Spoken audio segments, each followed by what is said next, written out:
What do you do when you were raised Christian and then you start exploring science and the thing doesn't make sense anymore and your God died in front of you?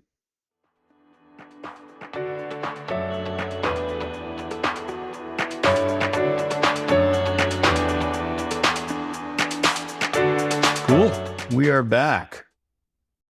Now talking about Vervaeke's Lecture 3 on Awakening from the Meaning Crisis.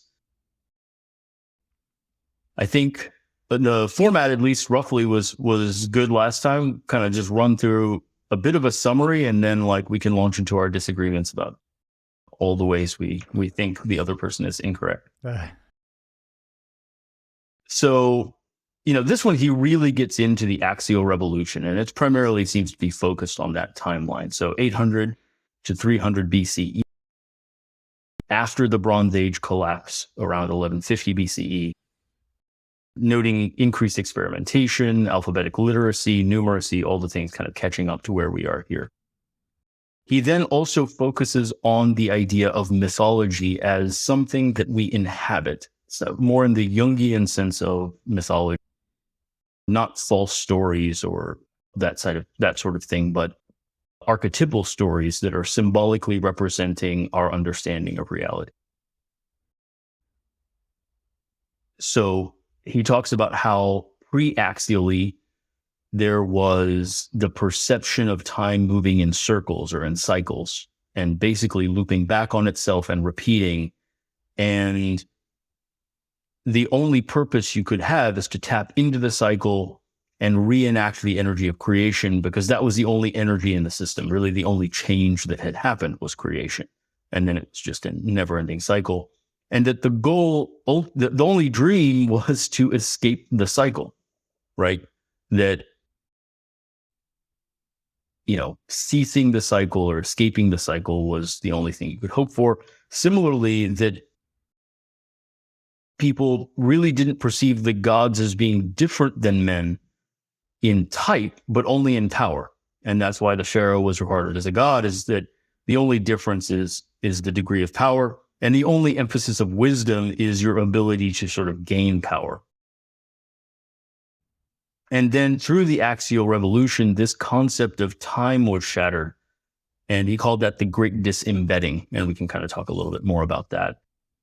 But there was this idea that seeing through an illusion led a trained mind to understand the real world in a different way. And that was actually wisdom, was the ability to see through illusion and to not fit into the world of illusion, but to fit in with the real world.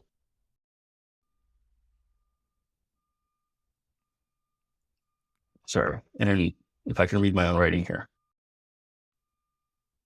And meaning isn't just a matter of connectedness, but specifically connected to the real world. I think previously this idea that just being connected to nature or to the social world was the essence of wisdom in some sense. And that changed our concept of the self, as the self is not just fitting in a static way to these cycles that never change and never end, but that the self should transform, self-transcend, grow. And that became the new concept of the self. The self was evolving. He talked about, in particular, the idea of the Old Testament God being a gradual evolution or a significant evolution from the pre-axial gods that were bound to time and place, the god of weaving or the god of a particular city or something like that. But this new, the Old Testament God was not bound to time and place, and time was not cyclical. We were participating with God in the ongoing creation of the world, and that we are telling a story together with God in the future, in creating the future. And that was a big change, because this idea that we can change the future became a big part of our consciousness through the Hebrew experience of the axial revolution. And that Hebrew aspect of the axial revolution, meant that the idea of progress versus being stuck was very present in our consciousness, and remains so today. And the idea of knowing the flow that we're in, and he introduced various terms like the af, talking about that, but to participate in your life in some sense, or the story of your life, the progress, the movement of your life. And then he talked about around the same time, while the Hebrews were developing that concept and evolving the concept of God, the Greeks were also undergoing the axial revolution, but experienced it differently. They added vowels to the alphabet, which made it even easier to process. They also explored mathematics, the ultimate in abstraction in some sense, and reason. So, whereas previously there had merely been arithmetic, now there was geometry and abstract math. Pythagoras combined music and math, the idea that these ratios were found in nature, and that these abstractions were real in some sense, that they were real representations of reality. And then he ended the discussion briefly with an introduction to Socrates, who prioritized rational discourse and rational argumentation out of the Athenian democracy system, which obviously created a value for argumentation and rationality. I've skipped over a ton, but yeah, I think that's the at least 100,000 foot overview of this lecture. And any particular disagreements? I think you disagreed with my summary last time. Yeah, I think my emphasis is a little bit different. I'll get into that in just a second, but I think it's worthwhile to emphasize how in our modern day we have sort of perverted what it means to have a mythology, or what the word mythology means, right? And he sort of emphasized that in modern day, when we say, oh, that's just a myth, we sort of mean that in an almost anti-empirical, anti-scientific, almost derogatory term, right? Like, oh, so-and-so is just a myth. You must be an idiot for believing that. But he's, referring us back to the original idea of what it meant to have a mythology, or what a myth was, in that it was just a cultural mechanism to convey certain very difficult to encapsulate ideas. And those ideas generally refer to patterns in society. And we talk about this in medicine quite a bit as well. Why is it that longevity science is so difficult to sort of crack away, and so difficult for us to sort of get a grasp on? Part of the problem is the experiment needs to run for hundreds of years before you know if, the person's actually going to live longer. Right. And in any sort of empirical endeavor where time is the axis upon which you are measuring outcomes, and that time axis is very long, the sort of empirical approach breaks down, because the amount of time we need to measure the experiment just sort of extends multiple lifespans. And so if we have a challenge in trying to ascertain the truth of the matter, where time is an essential component of that truth, if we have that problem in the modern day, that problem, is obviously going to be present in, pre-modern times as well.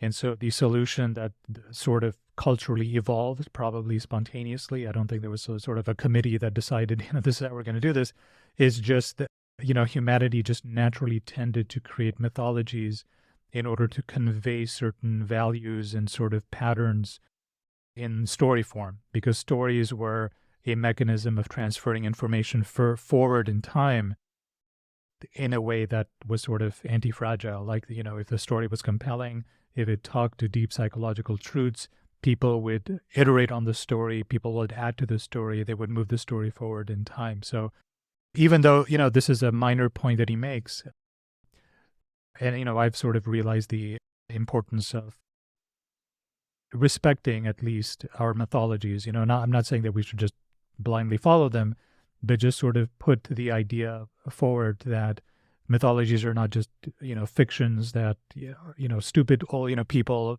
living in ancestral times, used to follow blindly because, they were just like dumber than us, and here we are with our iPhones, we're far more sophisticated, right? So I think it's like super important to, come to the idea of mythology with more humility than the sort of modern scientific method affords us.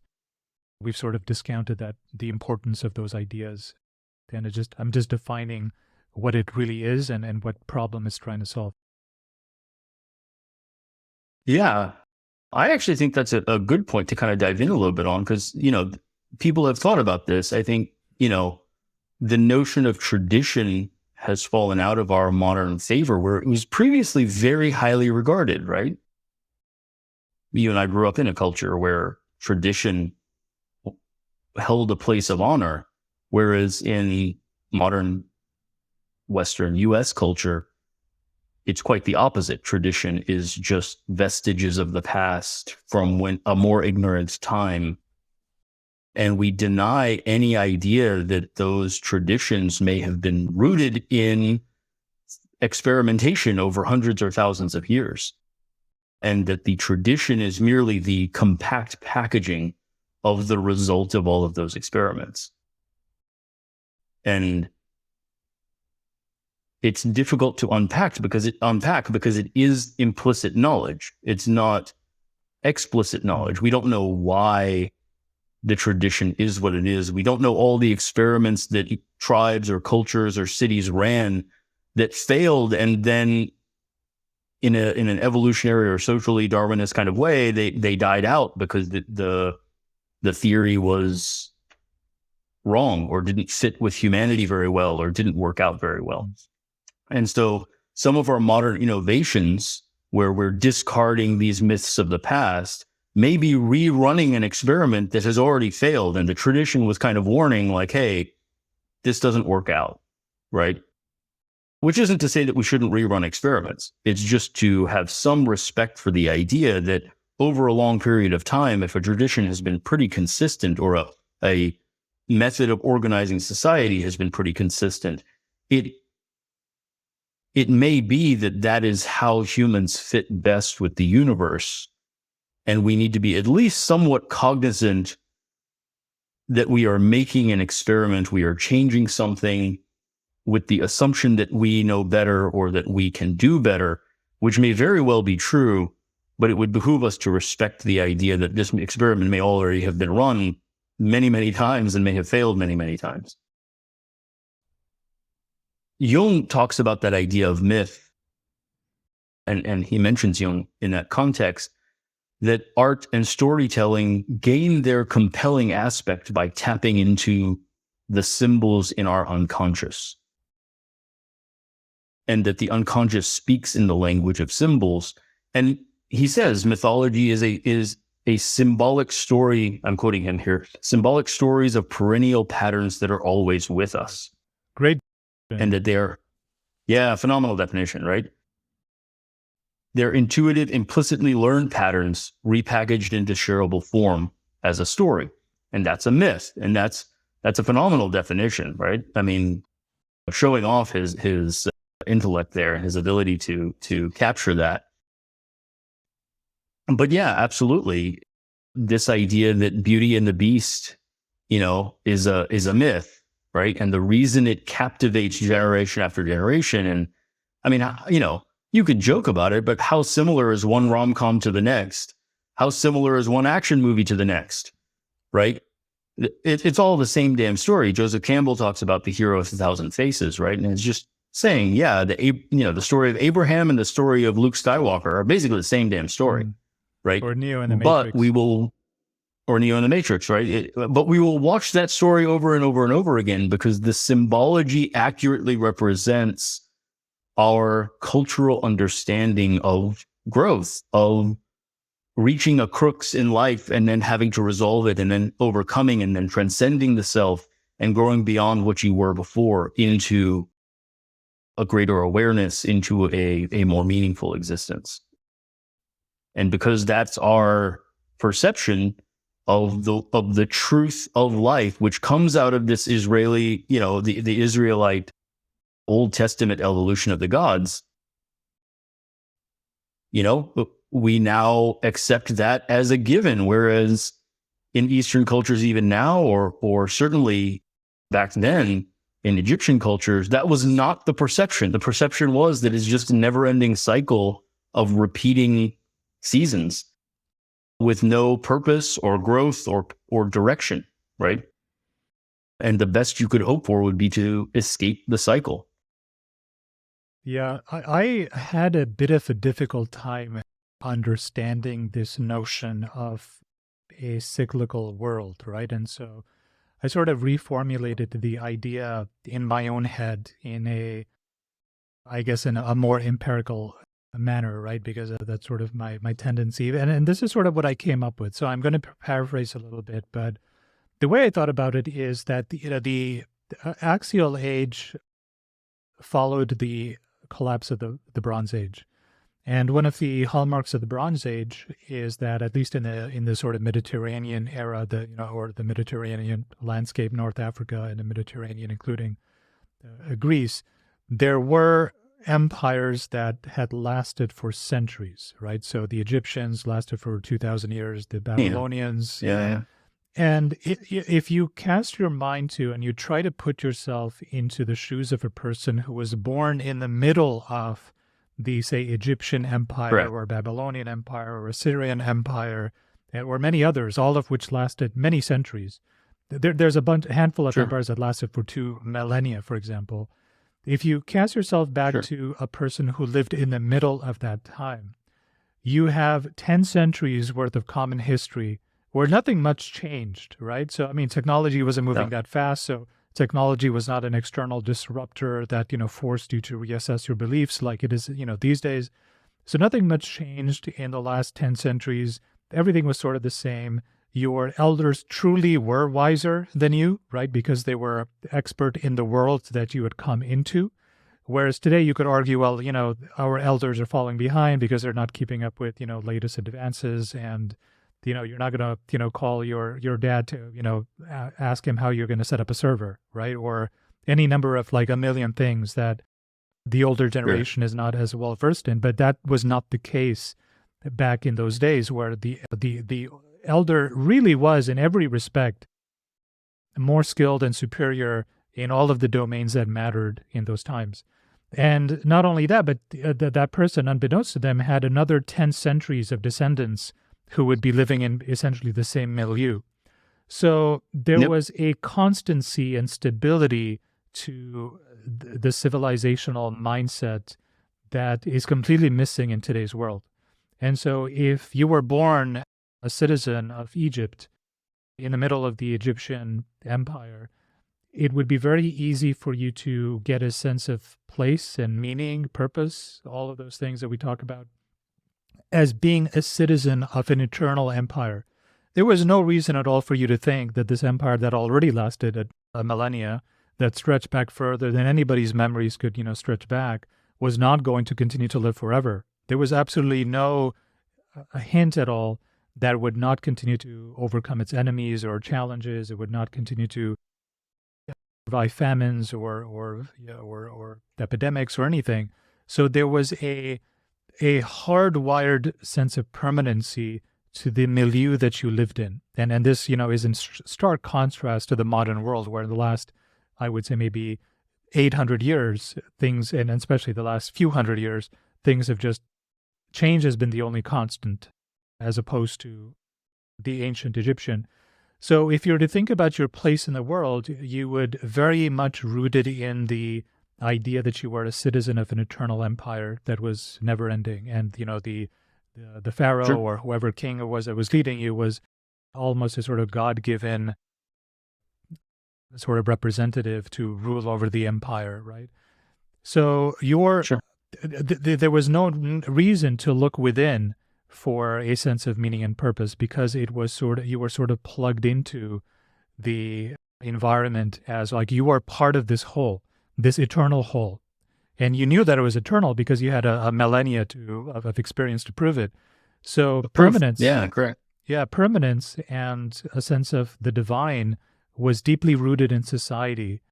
And that's where a lot of that, sort of quote unquote holiness and divinity came from. And so that's sort of how I I Sure. viewed the change in, what is my place in the world in the pre-axial age versus the post-axial age. And then if you think about what is the mindset of a person who saw all of these civilizations collapse. So let's, for example, say you were the last Egyptian citizen and you witnessed a 2 millennia long civilization collapse in front of your eyes.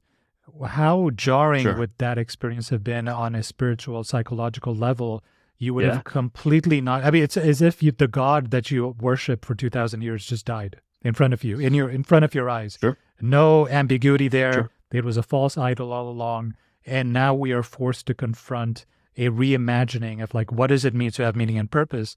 And the locus of meaning went from the external world, which apparently is ephemeral because it just collapsed in front of your eyes, to looking for divinity inside, because your selfhood is definitely always there with you. I mean, it's going to end when you die, but what you do with it in the time that you have could be an avenue for permanence that is immune from the vicissitudes of the external world. So that's sort of how I internalized, a lot of the lecture, where I thought it was. I agree with parts of that. I think I suspect it is difficult to put ourselves back into that mindset. And I think he makes a great point of this, like trying to imagine what it would be like to be illiterate once you're literate is really difficult, right? We read about tribes or cities or cultures in Africa or wherever that did not have a sophisticated concept of numeracy. There's one, two, and many, for instance, right? And there's no more numeracy than that in the language. It's difficult for us to imagine how that would affect your worldview. Newborns, for instance,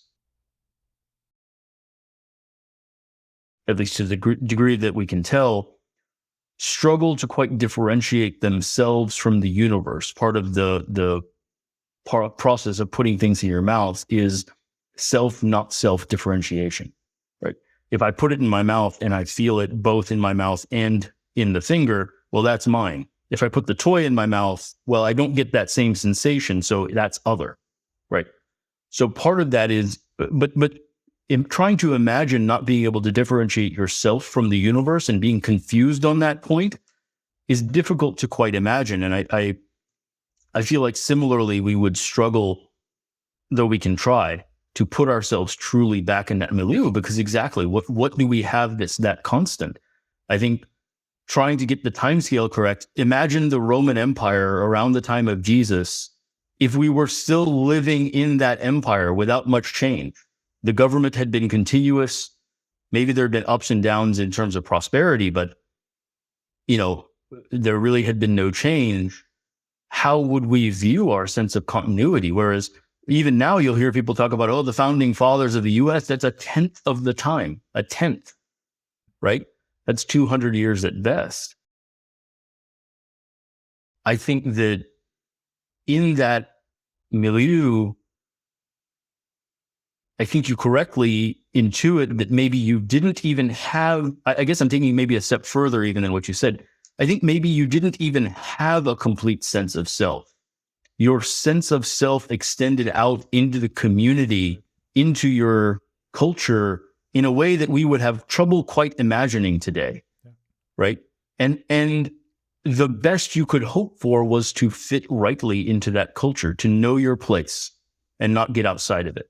That was really the essence of piety, wisdom, religion, all of these cultural factors, is know your place and fit there and be a part of this bigger thing that you are connected to. And being connected in the right way was really the best you could hope for, because there wasn't this notion of social mobility or, I can grow and become a different thing. It's no, like time just repeats itself endlessly and I'm in this loop and the best I can do is to fit in with the loop, right? And not stick out too much. You see that to some degree in Eastern cultures, China, India, where there are still the shreds of like, no, don't stick out too much. That's not a good idea, right? whereas Western culture much more captivated by the axial revolution in the Old Testament religion, but also in Greek mythology, and grows out of those traditions more so, has this change. I'll comment also on your idea of like the elders. It's an interesting idea. I think that, yeah, we struggle now because our elders have implicit knowledge we may not have, but their explicit knowledge is actually less than our explicit knowledge. And so there's a differentiation between the idea that they may have more wisdom in knowing how to construct stable relationships, or what's really important when you get old and when you're weak. And when, I try to, because we see that in the hospital and we see people who are old and frail, but I really also struggle to imagine myself as old and frail.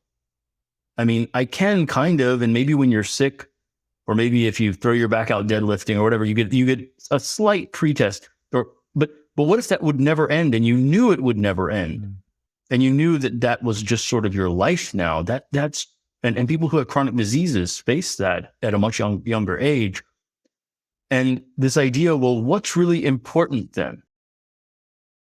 I think our elders still have implicit information there, and they'll come down with their wise sayings that don't seem to make any sense, of like, well, whatever they say. You and I both have that experience with our parents, right? But we struggle because it's like, well, but the world has changed from the time where you developed that implicit knowledge. Technologies exist now that didn't exist then, and we're not sure how much that implicit knowledge is correct and how much it's not. And it creates quite a dilemma. Whereas, as you said, in the previous age, the implicit and explicit knowledge superiority was in the favor of, well, whoever has seen more cycles knows the cycle better.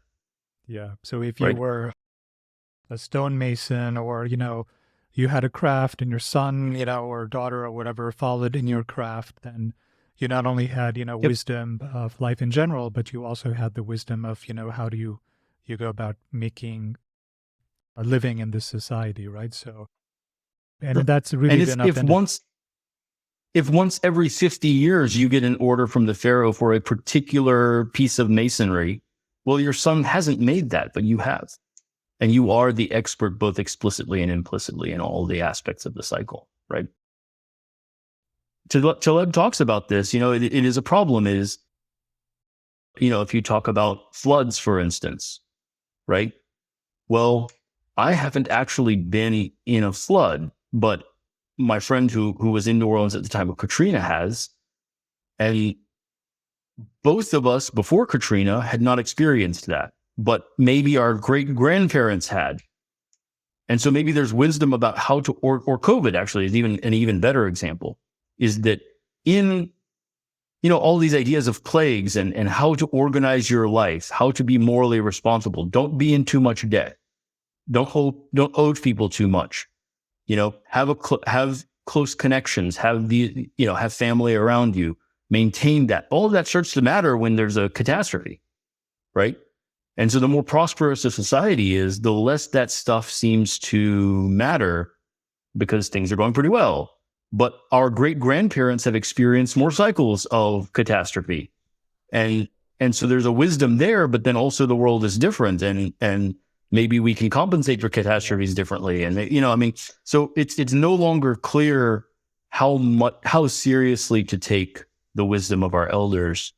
It's probably not zero the way we're doing it now, but it's probably also not complete the way it was at that time. And so that leaves us in a bit of a dilemma. Yeah, it sort of reflects the dilemma of which parts of traditions to keep and which, should we reinvigorate and embrace.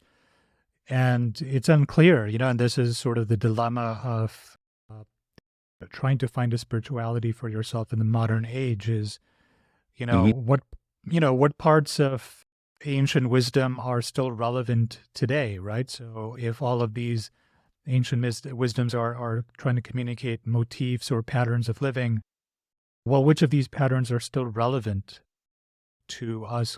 Yeah. Not just today, but, one of the other things that is blighting us in the modern age is our deep-seated assurance that the world will continue to change. Not that, whatever change has already occurred, now it's done, and we're just going to Sure. continue living as we were without any change. Sure. We're all deeply aware of advances in artificial intelligence, and we're all sort of game theorying out how this is going to change. Is it going to affect longevity? Is it going to result in an age of abundance? Is it going to change our entire economic models? Is it going to result in war? Is it going to allow us to conquer space? All of these things are on the table, and any one of those things can drastically change the way that we interact with the world and how we see ourselves in the world, right? Yep. If we're going to be in an age of abundance where everyone has access to shelter, food, and an internet connection, or whatever it is that are deemed essential, that suddenly changes all sorts of ancient beliefs about money and saving and scarcity, which are very deeply rooted in a lot of these ancient philosophies, Sure. right? And so that's one thing that might be coming. And, I'm not saying that it is coming, but just being No, sure, aware but of the possibility of these changes makes finding a center that gives you some permanence in the time of change to come all that more challenging. along with that, another comment I wanted to pick up on is you said, what must it have been like when God died in front of you, right? And I would argue in some ways that's what we're facing when he says this crisis, when he's talking about this crisis of meaning is exactly this, is our myths of the Christian myth and even the capitalist myth and the democratic myth and all of these things are a little bit starting to collapse around us. And the religious or Christian myth in particular has been around for 2,000 years. So it's a good example. Is what do you do when you were raised Christian and then you start exploring science and the thing doesn't make sense anymore and your God died in front of you? How then do you find a sense of meaning in the world? That's a very, in one lifetime, many of my friends have experienced exactly this. You, in your own way, like exactly what you said in the first lecture, right? Experienced exactly this, is you were raised in a milieu that had a tradition going back 1,400 years. And then God died in front of you. And then creating meaning is actually non-trivially difficult. And requires you to change your concept of what it is to have a meaningful life. This also reminds me of something Peterson says often as well, is once you lose faith in some one thing, it becomes very difficult to have faith in anything else, because if you were so sure of that one thing that you're no longer believe in, then you lose faith in the idea of faith itself, that there can be permanence anywhere, right? And, this is sort of like a really difficult challenge, to overcome. And it's probably why these lectures, resonated so much with me, is that, okay, let's talk about it, is basically what I think the work of the lecture. I can give a more humorous example of that. They say that your first marriage is a triumph of imagination over intelligence, and your second marriage is a triumph of imagination over experience. And that idea of letting imagination triumph over experience is the issue. Is once you have lost faith, once the thing you thought was permanent turned out not to be, how then do you continue to imagine permanence? Yeah, it requires bravery, which is something Peterson talked about as well, is that you have to be brave about it, right? Whereas you may have fallen in love the first time because you were naive, the second time you fall in love, you got to be brave about it, right? And once you've been burned, it takes courage. A little bit more courage to roll the dice again, right? Absolutely. Because you recognize that you are rolling the dice. Maybe you recognize that the first time, maybe you were naive, but maybe you also just got a bad roll of the dice. You realize that there is some element that is beyond your control. And so that pulls us straight into actually an interesting thing, is that as much as the axial revolution is a discussion of self-responsibility and is pulling into the idea that we can craft our future, or at least influence our future, inevitably there is the awareness that God has a role, at least in the Hebrew ideas, right? It doesn't completely go immediately to our modern sense of being master of your own destiny or whatever. Also density, depending. But you have a role for God because you recognize that you're not in control of everything. You can make choices, but you can't make you can choose among the options you have, but you can't make choices you don't have. I can't walk outside and flap my arms and decide to fly. That's not a choice I have. That doesn't mean I don't have any choice. And so that's an interesting evolution from these cycles where almost in the cyclical world, you almost have no choice. You are doomed to repeat the cycle. Again, the best you can hope for through enlightenment is to escape the cycle, sort of, right? That nirvana is cessation, right? So, I mean, we can talk about this more, but I mean, yeah, this idea of nirvana, it's almost a death wish, right? It's like, I just want to not be reborn. I just want to stop the cycle. That's the best I can hope for. Whereas in the Axial Age, there's more to it. It's like, no, there's progress. There is a story being told that changes. It's not a never-ending cycle that just goes on unendingly and permanent forever. There is change. There is such a thing as change and progress. And I could be a part of that. I must be a part of that. Yeah, he talks about the God of the open future. Yeah, that's a great phrase. Yeah.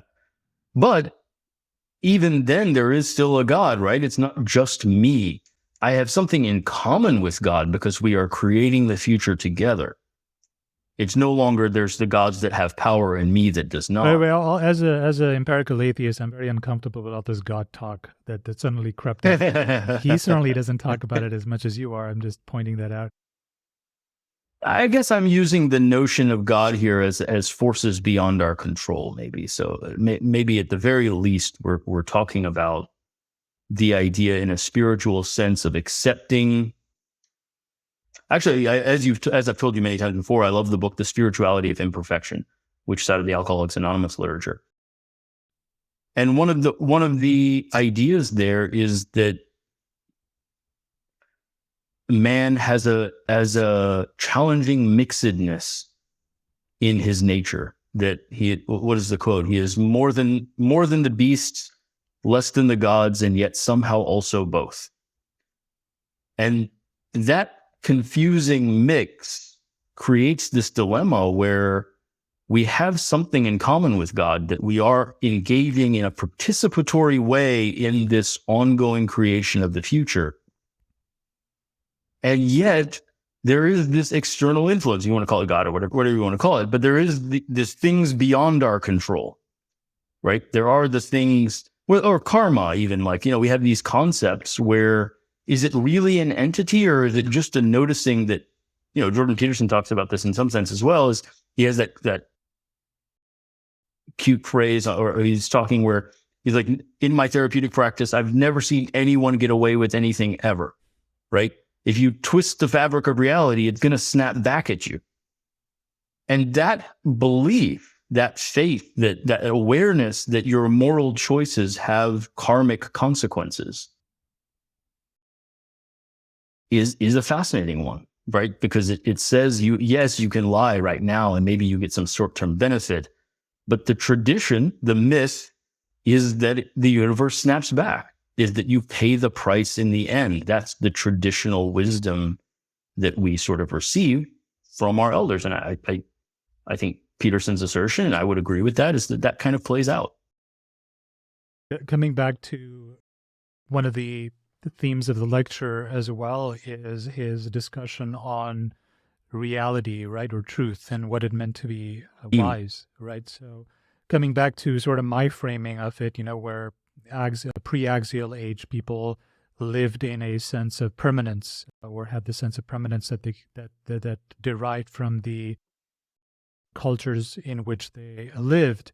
Once those cultures collapsed, those civilizations collapsed, it became obvious to people that, well, truth does not lie in these societal civilizations, in these empires, Egyptian, Assyrian, Babylonian, Sure. whatever. So it doesn't lie in the conformity of just, being part of the whole.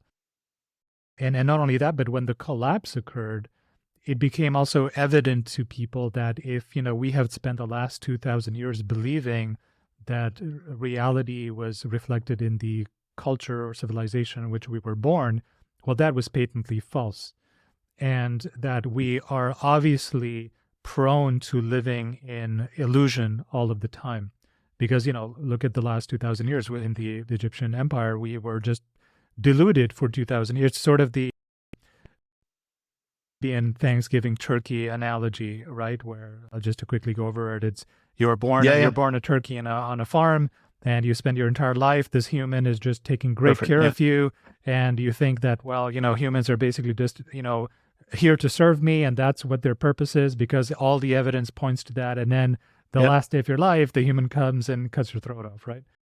And so in a very similar way, even though these empires lasted forever, when they did finally collapse, people look back and says, well, this was obviously a giant delusion, and therefore humans must be prone to living in colossal delusions, even if those delusions last millennia, that can still be a delusion. So then the question came, well, where is the truth? And if we are prone to delusion, how can we wake up from this delusion? And I think that is what led to the impetus behind thinking about the mind or using the mind to turn itself inwards and examine its structures, like, well, why do I believe in the things that I believe? And it led to wisdom coming not from the externalities of civilization, but from trying to train your mind to wake up from illusion. So there was a huge impetus to turn inwards and think about how the mind works better, right? So the Buddha had a lot to say about this. Obviously Socrates had a lot to say about this, Plato as well. So I think that was one of the biggest features of the Axial Age revolution is the truth comes from within and not without, right? And that's sort of still the bedrock of our sort of Western values is that, we as individuals are responsible for the quality of our own minds and the content of our own beliefs, and that we have to figure this stuff out for ourselves. And of course, religion sort of just bootstraps a lot of that thinking for you. But even in religions, the idea is still on personal responsibility, right? It's not about just being part of the whole. So I thought that was a very striking explanation of how mindsets completely changed. Like, we're not looking externally for truth, we're looking internally for truth. And now it's our responsibility to sort of, raise ourselves up, and this raising up is a continuous journey. Because now that you know that there's a journey to be had, then, the next question is, well, where is this heading, right? And it's just heading forward in time, continual progress. The promised land. Yeah, continual progress, as opposed to, well, you're already there at the destination in the ancient Egyptian empire. There's nowhere to go. Right. You just have to learn how to fit in. I was going to jump off from that actually is what you mentioned before about this idea of the age of abundance, that AI may usher in, a time when we all have our basic needs met and all of these things. What else is that but the same dream of the promised land? The idea that we are growing towards, we are on a journey toward that promised land where all of us have our needs met and we enter, this realm of milk and honey, right? I think that same myth then is so deeply woven into our consciousness. I think that's what he's pointing at is out of the Axial Age, we evolved into this idea that if we participate in the real world correctly, we can build the promised land. We can journey to the promised land through time, whether that's through invention or whether that's through, at the time it was through moral responsibility. And that's an interesting change. And I think maybe we can talk about that is I feel like now we think that the path to the promised land is through technology. Whereas the original Axial Age idea was that the path to the promised land was through wisdom and through moral responsibility, right? I think there's a bit of a shift there. I was going to say, like, I think that he talks also about the nature of change, right? That if you have an illusion or a self-delusion, and then you see through it, you realize, oh, actually, I'm deluding myself. That is a storm. That is a change. You're no longer in a cycle now. Things are different than they were before. And so merely the notion of illusion almost creates, and again, out of the collapse of these societies, oh, if there was this huge delusion and so many other people were deluded, we were all deluded together, then I can't just rely on consensus as the source of truth. I actually have to analyze my own thinking, because we could all be deluded together, right? We have this very deeply built as well. We all thought the earth was flat, and we all thought, if everyone jumped off a bridge, would you too? I mean, like, we have these sayings in our vernacular that point at the idea that the whole world can be deluded, and you are responsible, as you said, for the content of your thought. And once you realize that you can be deluded, but can also see through that delusion, can overcome that delusion, immediately then the notion of wisdom is not just fitting in, but is making that self-transformation. Wisdom is, I think he even says, wisdom is knowing how to make that leap. And that's an important change, that it's not just fitting in with the people around you. That consensus idea is gone, but fitting in with the real world, quote unquote, right? And there is still this notion of that it is important to connect. Meaning is still connection based, fitting based. It is still this notion of fitting rightly with the universe, but not just with the universe as it's been handed to you. It's fitting rightly with the real world, the real universe. And that, the Matrix talks about, that's such a perfect phrase, right? Is that it is not enough just to fit in. You must fit in with the real universe. And that's a different framing of wisdom. Yeah, it's the opposite of the previous framing, because if your perception of what the real world is different from the illusionary world of your peers, then it is morally incumbent upon you now to speak out. Whereas before, you just had to conform, right? You just had to be part of the whole. Correct. Whereas now, Which is why I correct you all the time, because, when you're deluded, then I have to speak out. And so what you're saying is you're doing God's work. That's exactly right. I am the hand of God, actually, as far as this. Oh, God. Okay. I'm going to take that back. I've made too many errors in life for that to be true. But yeah, no, I think that is exactly right. That notion of breaking through illusion and then helping others to break through illusion. Once you have seen through the illusion, then it also becomes incumbent upon you to help your community, your family, your peers to also see through that illusion. I think maybe, and I'll be curious to see, but maybe that's also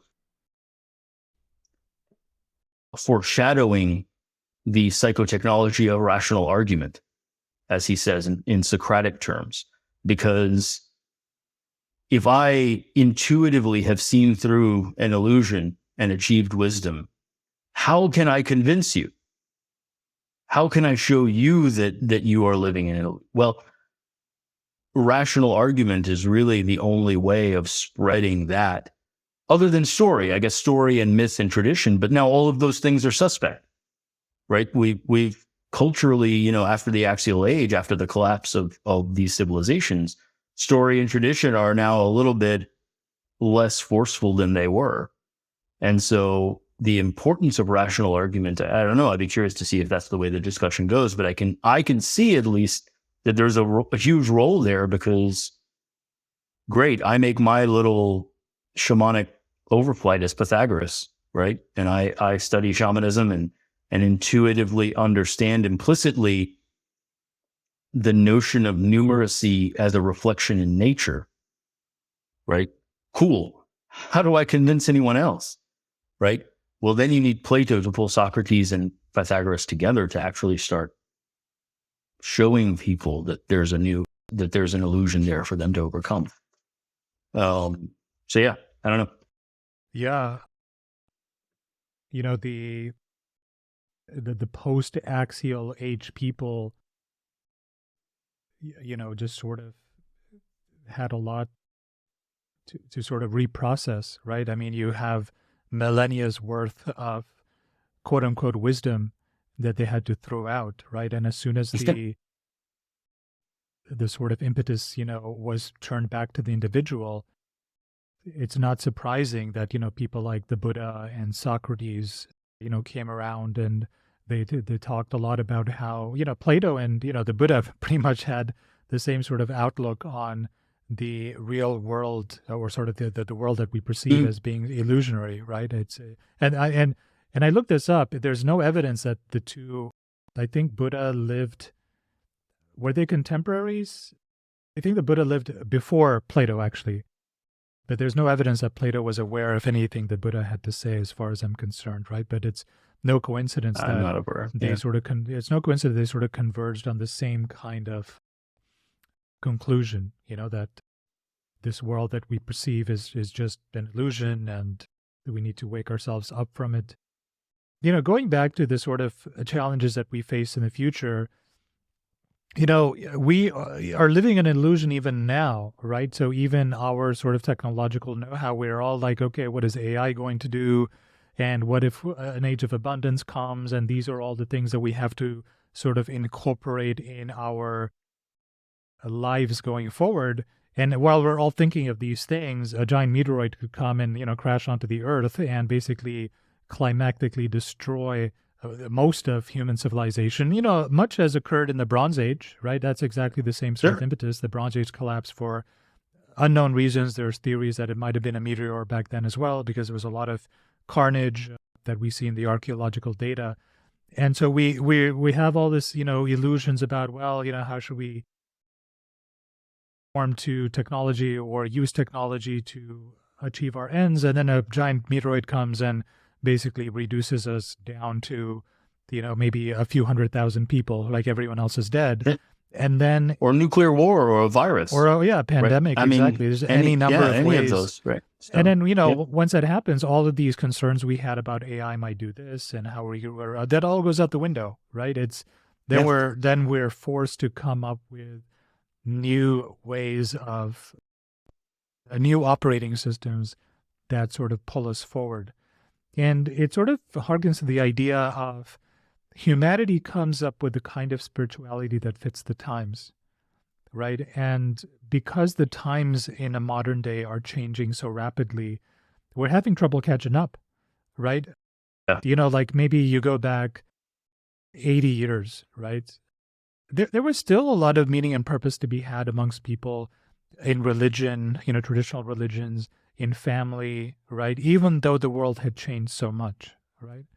And then you fast forward, just like 50 years, and suddenly now you have to contend with, the Cold War and the potential of nuclear annihilation. And now it became important to also incorporate the sense of your country and nationalism into what it meant. I mean, if you were an American living in the 60s, being an American, right? And, America, fuck yeah, is a very strong part of what gives you identity. Like patriotism was big, and that was exactly the same if you were Russian as well back then, right? And then the Cold War ended, and now we're, not even 30 years later, the same kind of patriotic fervor that you'd see, say, in the 70s and the 60s is almost considered backward and dangerous, that sort of Trumpian kind of, make America great again, right? It harkens back to those times. And that is considered offensive for a lot of people, right? So, the world is moving so fast that our attempts to create meaning, out of it just becomes more and more challenging the more it changes. You almost sort of need the substrate of the world to stay still for just a second, right? So that you can try to orient your perspective around the status quo. But as soon as you're done doing that, the status quo suddenly changed up on you again. And, Nietzsche was recognizing the same thing about, almost exactly 100 years ago, whereas the change back then was even slower than the change today. And I think it's no coincidence at all that with the speed of change and the speed of things moving from one day to the next, we're having an even harder time these days trying to find, a firm rock to stand on and say, well, this is sort of my truth. This is what I believe in. This is how I want to orient myself. I mean, you, for example, even have entire professions that are going to be completely upended by AI or technology of some kind, right? So if you were whatever, a lawyer or, whatever it is, that you can imagine that would be upended by AI, well, suddenly that's in the crosshairs too. So if you get a lot of satisfaction from being a writer or a creative artist, I mean, that's a good one, a creative artist. And, what you did was you painted and that was, your truth. Well, what happens when AI sort of eats your lunch? And suddenly you being an artist is no longer a viable career option, and you can be an artist all you want, but you're probably going to be a poor one, for the most part. Then you got to reorient, what it is to live your life as an artist, and your identity as an artist is now under threat as well. At least your livelihood is. So I think there's two threads there that I want to pick up on. One is more specific and maybe less interesting globally, but just the notion of AI upending things. It's interesting because we actually have fields where that has happened actually quite some time ago, right? So the example I would give is meteorology, where forecasting the weather used to be a meteorologist, right? And then computer modeling came along and vastly outperformed any living meteorologist. And the entire profession changed overnight because now computers can model the weather in the next 3 days much more accurately than a human. What's fascinating is that what we discovered is that if you take several computer models and then give it to a human meteorologist, the human will add an extra 15 to 20% accuracy over the average output of the computer model.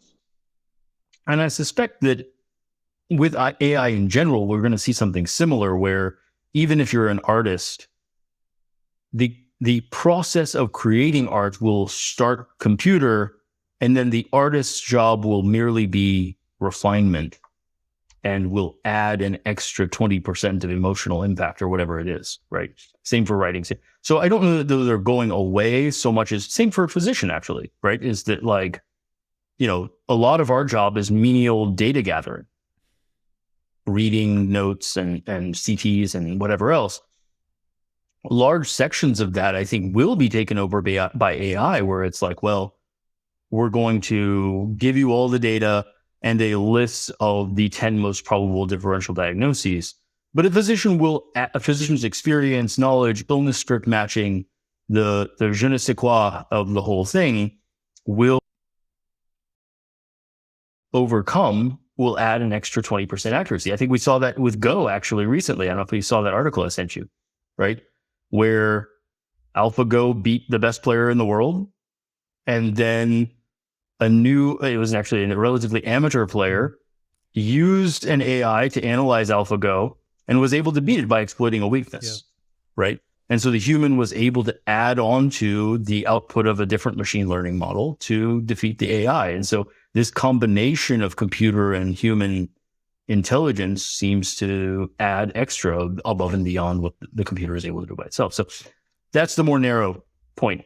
I think the broader point of the speed of change making it difficult to find a myth, I think that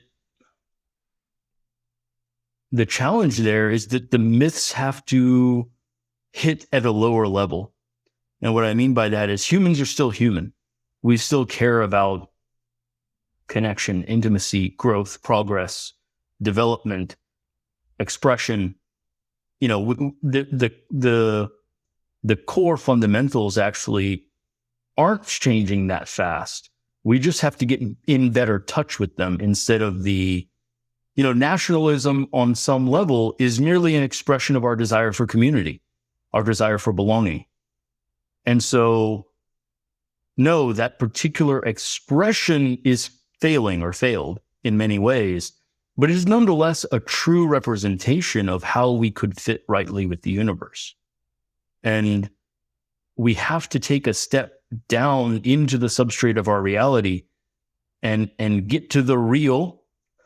We have to see through the illusion of naturalism to the real desire for community, and then develop methods of fitting rightly with the universe in that way. So some things are changing very quickly, but I think the underlying nature of humanity is not changing that quickly. And if we could see through the illusion of our technology into the reality of human nature, I think we could find myths we could live with. Yeah, so to piggyback on some of that, you're correct. I mean, AI plus human Thanks, currently, we're done now. Let's go. AI plus human is probably a better combination than AI alone for a large range of endeavors, right? So I agree, there, but what if there comes a time where that's no longer the case and, a human is optional and not really adding that much more, right? So, and I'm not saying that's going to happen in 2 years or 5 years or even 10, but 100 years from now, the same amount of time between us and Nietzsche and the future and us, it could be that 100 years from now, humans are largely optional for a whole range of, different activities. So I'm not making any predictions there. Anything's possible, but anything's possible, but that our current version of AI will not lead us there. Sure, I think that's very clear. I make no. So I'm not making. Well, but I mean, all the things we call AI currently are actually just predictive models. And again, it's no different than weather models. It's going to be like a unnecessary tangent to start debating capabilities of AI. Yeah, I'm talking about. I agree. I'm talking about a century from now, right? I'm not talking about what do I see happening with AI given what we're seeing today.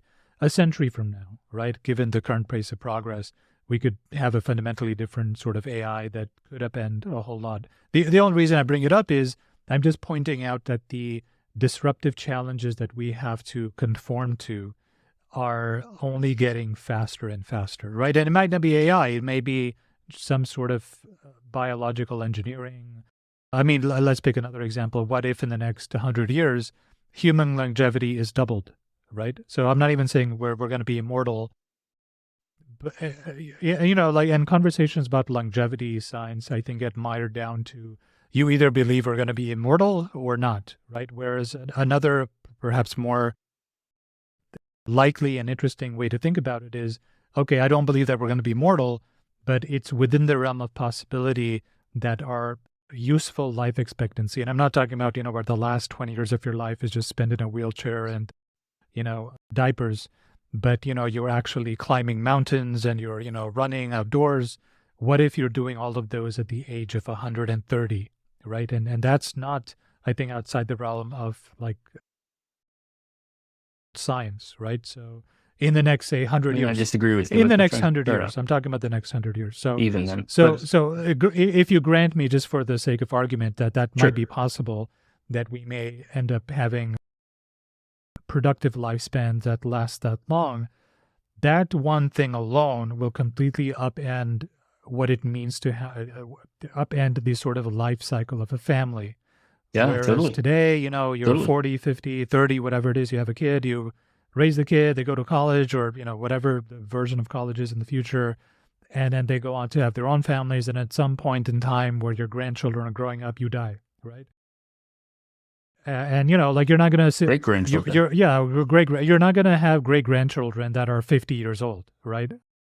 At some point in time, it's understood that grandpa's, is going to move on and make space. And, there's a very deep-seated human need, actually, I would say, for the older generation to move on so that the younger generation can sort of step into the shoes of the elder and be given that elder role, right? And that's, true of a societal level, and it's even true of a personal level.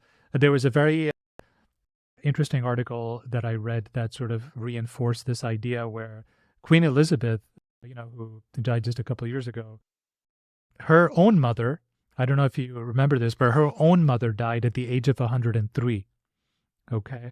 And I think Elizabeth was in her 80s when her mom died. And there were Yep. like, close friends of hers who sort of reported to the press or whoever was, doing biographies of her, is that it's only when her mom died that she actually felt, the queen did, that she came to her own. Right? This is someone who's already on the throne for like 50 years. Right? Yeah. But she still Yeah. required her mom's passing away for her to finally get a sense of like, okay, like I am Sure. the queen, like I'm it, right? I'm the top of the food chain. Yeah. And so that's true of the queen.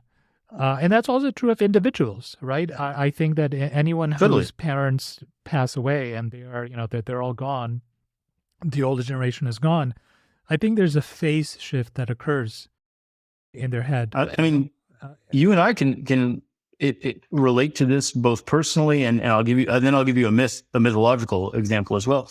I think on the personal level, when we graduated residency, prior to that moment, we knew, but by the end of your last year, you pretty much know how to run things. But you also know that there's that safety net of your attending being there. And then your first year in practice, you really do come into your own. Not because you learn a tremendous amount of new knowledge, but just because there's no one else, right? You are on your own. Your parents have died in some sense, or at least left, moved on, right? That's one example. The other one, a more trivial, maybe humorous example, but I think I actually was reflecting on this at the time that I watched it, is the movie is, if you compare the original Star Wars with the sequels, Star Wars 4 through 6 versus 7 through 9, right? One of the errors that was made in the new Star Wars is Yoda was still the wise figure. Luke did not become the wise figure. Yoda still had to show up as a ghost and slap him upside the head, because even though Yoda had moved on, Luke failed to move into that position of wisdom, right?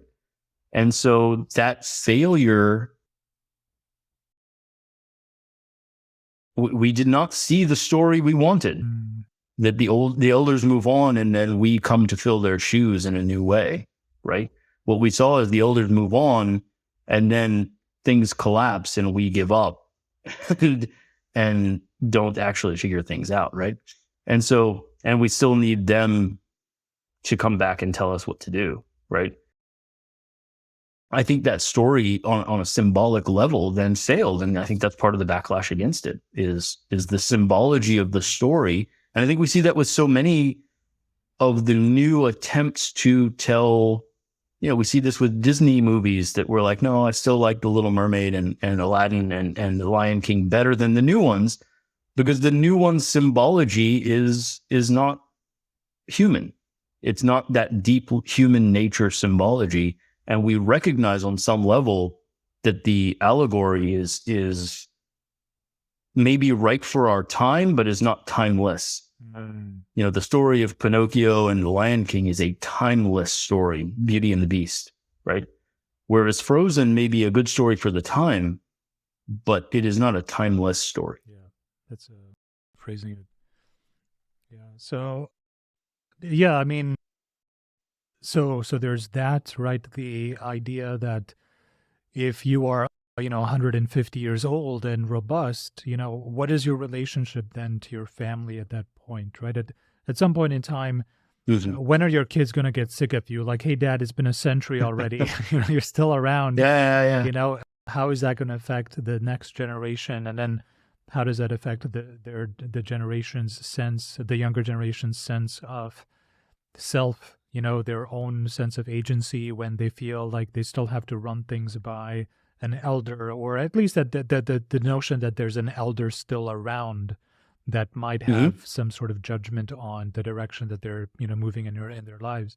So I mean, again, these are just almost science fiction-y attempts to point out Robert Heinlein talked about this in Time Enough for Love in his book, where he proposes a society where they have mastered rejuvenation, and you can at any time go back and just have your biological clock basically turned back to 30 or whatever, or 20, whatever you want.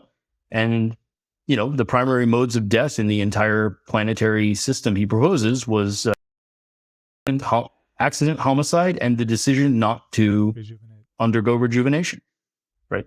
And so, I think he proposes a number of consequences that are kind of interesting, and we can think about those. If it's okay with you, I wanted to branch a little bit onto a specific topic you had mentioned, which is, because I had started even in my notes, is the idea that he says mythologies have to be livable.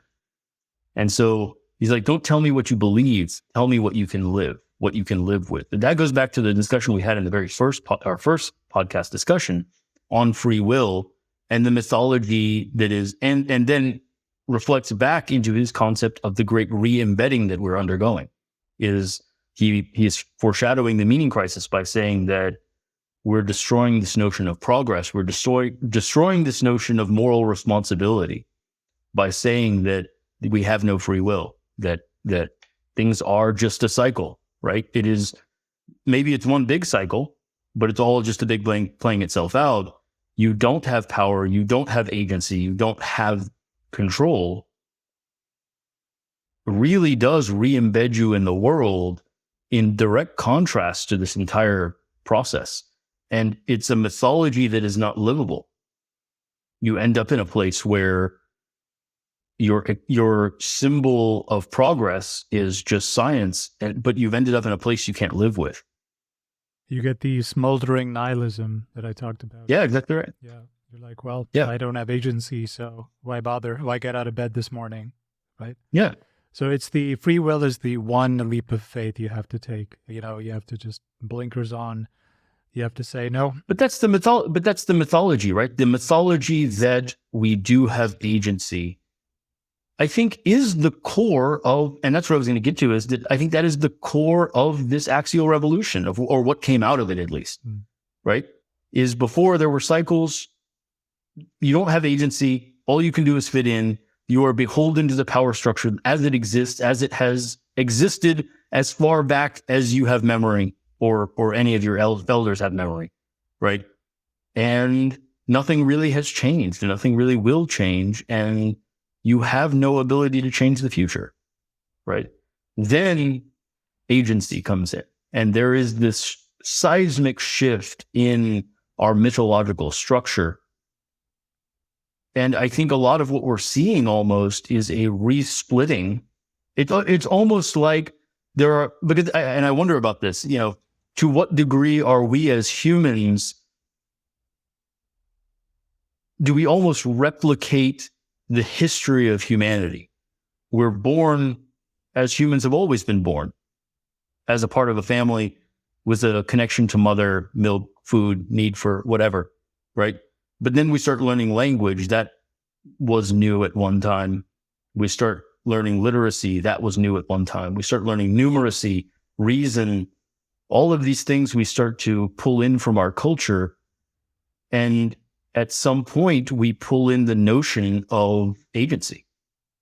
And if we fail to pull that in, we end up in with the same problem as the Axial Age, as we want Buddhism and we want nihilism, and we just think, well, if I just meditate for 24 hours a day, if I meditate for 16 and sleep for 8, that's the best I can hope for, right? Is just to check out. And whether that checkout is narcotics, or that checkout is benzos, or whatever, or meditation, or whatever that checkout is, it's not participating in the creation of the future. That's the axial revolution, is that you have a say and you have the moral responsibility to make use of your agency to improve the story and lead all of us together to the promised land, right? If we destroy the notion that there is a promised land, we destroy the notion that you have agency, or you just don't pick up on that for whatever reason, then you are stuck in a pre-axial mental state. And I think a lot of wokeism kind of ends up in that trope where, no, if you are a woman or you're black or you're whatever, you are stuck in a power structure. And that's all there is. He actually, made a phenomenal point near the end of the lecture, saying that science has actually dragged us back to the axial age kind of thinking. Sorry, pre-axial age kind of thinking, because, science is telling us that there's really no difference between you and a rock. It's just all matter strung together. the whole sense of like, well, you have no agency at all, right? So Yep. through a different angle, right? Whereas in the past, if you were part of some giant empire, the immovability of the empire was what derived you of the agency. Whereas Sure. now the immovability of the unbreakable laws of the universe that we've discovered in math and Right. physics is the prison that prevents you from having agency. So it's an ironic twist of fate that we've made all of this progress only to find ourselves back where we started. Almost like a cycle. Well, No, well done. yeah. My one-off comment. But no, I think that is the challenge we face. And I think that is the struggle, and maybe he'll elucidate that further in future lectures. But I can very well imagine this struggle playing out between this idea that this is just a cycle. We've actually returned back to the idea that all there is power structures. You're stuck wherever it is you're born. And, you're playing, whether that's a scientific version or it's a woke version or it's a whatever version it is, the deprivation of responsibility and agency is a very different story than the idea that, no, hey, you have agency and that agency gives you a responsibility to be a force for good, right? He talks about, the importance of remembering God, right? And that doesn't necessarily mean and he says, he's not talking about the ethos of God or the metaphysics of God, right? But he's talking about the notion of participating in the creation of the future. And that if you have a responsibility to use the agency to fulfill your potential, then you can't quite relax into a sort of victim mindset. Despondency. Yeah. That you are just beholden to the powers that be, right? And so, just through this conversation alone, I'm starting to realize that the idea that you don't have agency or free will is perhaps the most pernicious one that has come out of the scientific revolution, right? yes. All the others aside, this alone stands because it's so tremendously emasculating. It's a short walk from there to nihilism, a short walk from there to despair and despondency. It's not you don't have to go through a lot of steps to say that, okay, I don't have control over anything. So therefore, if I am suffering, it must be someone's fault, even if it's maybe the universe, or better yet, maybe I could blame it on someone, that'd be, that might be a better approach because maybe I can get some money out of it or, create a ruckus so that I am remediated in some fashion. Sure. So yeah, it's definitely the one thing that I've sort of rejected recently, and I sometimes tell myself, as a mantra, is that, I have agency, that when I wake up in the morning, there's an infinite number of ways that the day could go. And the choices that I make influence those directions.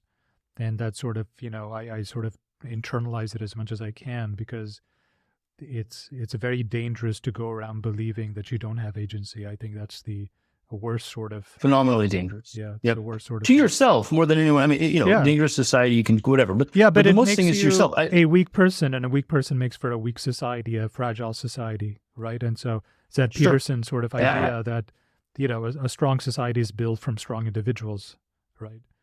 I totally agree with that. However, at least as a physician, my biggest thing, it's quite painful for the person involved to view themselves as helpless. Sure. Right? That's the essence of depression, right? I mean, the current psychological model of depression is learned helplessness. And so, anything that pushes you away from agency, we know this pushes you into depression, right? The rat in the cage example we gave before is if you internalize the message that you have no choice about what you experience, that none of your choices or pseudo choices matter, that's depression. That's basically depression, right? Yeah. And so I emphasize very strongly with patients to use whatever, you walk people gradually to it, but to use the language of choice rather than saying I must, I have to, I can't, right? You may choose not to, but can't is not a good idea. Now, the flip side of this is I also think that it's important not to engage in wishful thinking. Well, I wish I had $1 million. If only I had $100 million and never had to work again, then I would be happy, right? Well, that's not a choice you have in front of you. You can't just choose to wake up with $100 million. So the thought process is irrelevant. And so I think that that's also a product of perceiving that that you don't have any current choices. All you can do is wish for things, right? Whereas instead of imagining wishfully, well, I wish this could happen, and fantasizing about a world that isn't within reach, if you focus your thought on what are my available options in the real world, again, let me remove the illusion. In the real world, what choices are in front of me, and which of those choices will lead to better outcomes or more options or future choices? And let me choose that and do that and live in that world and be responsible for taking myself toward the promised land. I have a direction, and that is meaning, right? We've talked about that, is having that direction, having that purpose of improving your lot in life, right? And I think it's really fascinating to see this play out historically, because I really do wonder how much each one of us in miniature re-evolves through the history of humanity. And in an ideal, maybe if you idealize, you have an ideal set of parents on some level, right? You evolve so that by the time you are through your teens, you've arrived at modernity, right? And you have a sense of moral responsibility. You have a sense of continuity through change. You have a sense of purpose and meaning, or the idea that values are important, and all of those things are given to you, and you're able to move forth in the world. But most of us don't have that degree of intuitive or that accurate of parenting. And so we have some other work to do. Yeah, I think you made a very good point there. Something I have to think about as well is to use the language of choice in your day-to-day framing of problems and sort of actions. That's something that hadn't occurred to me before. So that's definitely something I'm going to think more about. Yeah, that's actually a little bit, as much as it's overblown in many, many ways. You know, the neurolinguistic programming guys spoke very specifically that our words are more accurate reflections of what's going on with us than we might like. If I say, I see what you mean, it actually means I have a visual representation of my thought, right? If I say, yeah, I hear that, I mean that I'm processing auditorily, right? And so if I say that I can't, I'm telling myself that that is not possible.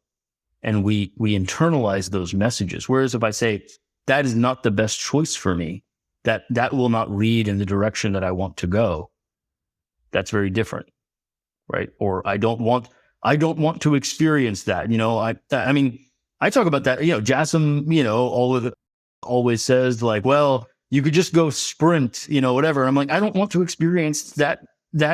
Yes, I understand that would lead to my health goals, right? But I choose to be lazy. I choose to not experience the suffering of high heart rate work, and understand that the consequence of that is that I may not reach my goals, or that it will take me longer to reach my goals at the very least, if I ever reach them at all. Whereas if I were willing to make the choice to do that, to run more or to run faster or to do whatever, then I could reach my goals or reach them faster. And if I don't reach my goals, then it is because I did not make the choice that would have led there. It's not because some external force, my genetics or society, didn't give me access to the right food, or it's because I did not choose the experience that would have led to that outcome. Yeah. Right. No, I think it's a good note to end on as well. Your inaptitude at physical exercise and other endeavors Yes. is Yes, legendary, really. My capacity for laziness and eating donuts is really, Legendary. we talk about purpose. I'm pretty sure that sitting on the couch and eating donuts is my purpose. Yeah. That's all. Sounds like it. Medicine is just an unfortunate side gig for the donut eating. Yeah, that basically I really the life should support engage system in. for the donut eating activity. That's correct. I feel you. That's correct. I feel you. All right, man. It's good talk. Good talk. Looking forward to the next one. Absolutely. Likewise. Bye. All right, see you later.